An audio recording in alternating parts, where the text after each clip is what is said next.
So, and we're already a cyborg to some degree, right? Because you've got your phone, you've got your laptop, glasses. You got your Sure. electronic devices. Yeah.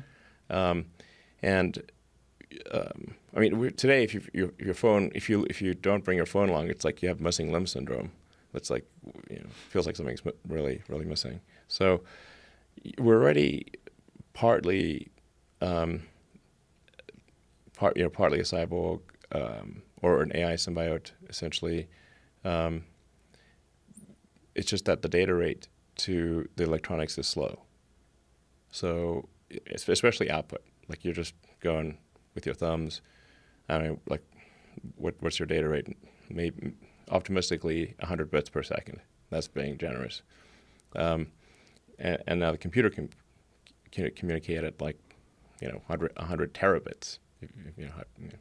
So certainly gigabits are trivial at this point. So this is like basically your computer could do things a million times faster. Or at a certain point, it's like the AI is like talking to a tree. Okay, it's just boring. You can talk to a tree. It's not very entertaining. So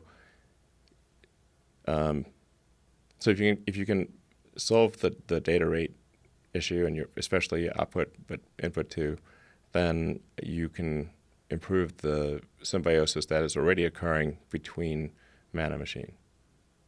So you can improve it in when you said you won't have to talk to each other anymore.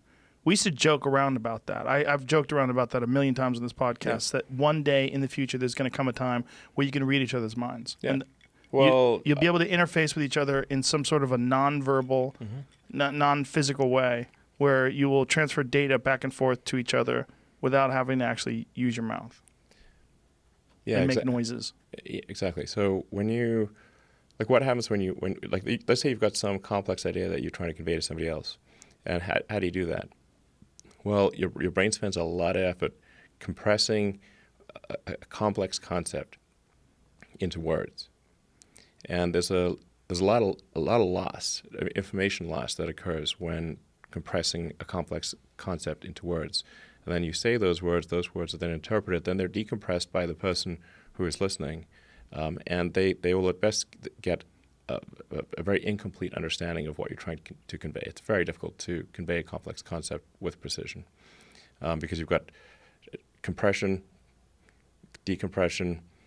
You may not even have heard all the words correctly, and so communication is difficult. What we have here is a failure to communicate.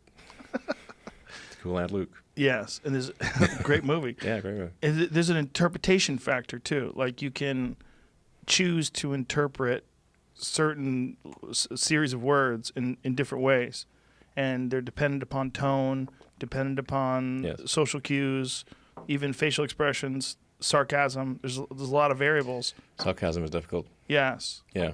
And so one of the things that I've said is like that there could be potentially a universal language that's created through computers that particularly young kids would pick up very quickly. Like my kids do TikTok and all this jazz, and I don't know what they're doing. They just know how to do it, and they know how to do it really quickly. Like they learn really quickly, and they show me how to edit things. And it's if you taught a child from first grade on how to use some new universal language, I mean, essentially like a Rosetta Stone, and something that's done that interprets your thoughts, and you can convey your thoughts with no room for interpretation, with clear, very clear, where you know what a person's saying, and you can tell them what you're saying, and there's no need for noises, no need for mouth noises, no need for these sort of accepted ways that we've sort of evolved to make sounds that we all agree. We through our cultural dictionary and we agree or certain we could bypass all that. Yeah, you can still do it for fun, sentimental reasons, right? Like campfires. Yeah, exactly. You don't need campfires. You don't need to roast marshmallows, but it's kind of fun, right? I think you would, in principle, be able to communicate very quickly and with far more precision ideas. And language would, I'm not sure what would happen to language. But you could probably, in a situation like this, that you would be able to just, it would be kind of like the Matrix. You want to speak a different language, no problem. Right. Just wire it, or just download the program. Whew. Right. So at least for the first few iterations, we'll just be able to use, like, I know that Google has their some of their Pixel buds have the ability to interpret languages in real time. Like, Sure. Yeah, you can hear it, and it'll play things back to you in whatever language you choose. So it'd be something along those lines.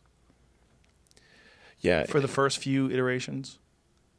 Well, the first few iterations are, I mean, what I'm talking about is like in the limit over time, with a lot of development. The first few iterations, really in the first few versions, all we're going to be trying to do is solve brain injuries.